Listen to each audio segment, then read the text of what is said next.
বারবার ঘটছে একই ঘটনা। অপরাধের ধরন, যাকে মোডাস অপারেন্ডি বলে পরিভাষায়, একই রকম।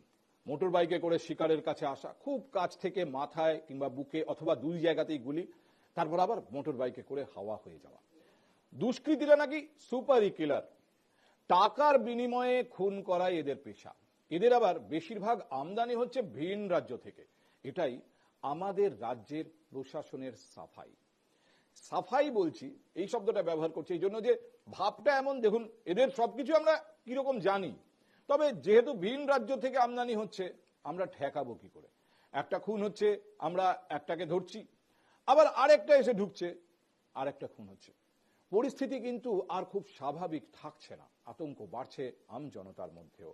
বলা বাহুল্য, যে রাজ্যে প্রায় প্রতি মাসে একটা করে এমন ঘটনা ঘটছে, সেখানে পুলিশ প্রশাসন খুব একটা স্বস্তিতে থাকতে পারে না। এইসব ঘটনাবলীর আর একটা দিক হলো, সব ক্ষেত্রেই প্রায় আক্রান্ত শাসক দলের নেতা। আরো প্রিসাইজলি বলে, এদের প্রায় সবাই কাউন্সিলর। এমন পরিস্থিতিতে বিরোধী রাজনৈতিক দলগুলির চুপ করে থাকার কথা নয়, তারা চুপ করে নেইও। ফলে এ নিয়ে রাজনীতি হচ্ছে পুরো দমে। মালদার গতকালকের ঘটনায় যে কাউন্সিলর খুন হয়েছেন, তিনি ওই জেলার একজন শাসক দলের নেতা বা কাউন্সিলর শুধু ছিলেন না, তৃণমূল কংগ্রেসের প্রায় জন্মলগ্ন থেকে তিনি রাজ্যের মুখ্যমন্ত্রী তথা পুলিশ মন্ত্রীর অন্যতম আস্থাভাজন ওই জেলায় এবং ঘনিষ্ঠ।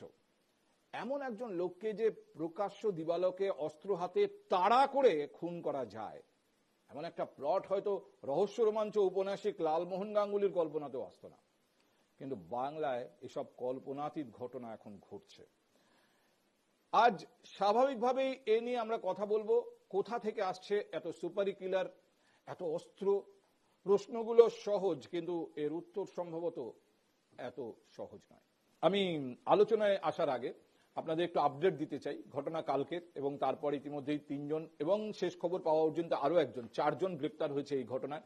প্রশ্নটা এখান থেকেই প্রথম করা যায় যে যারা খুন করতে এসছে তাদের কিন্তু ধরা হয়েছে।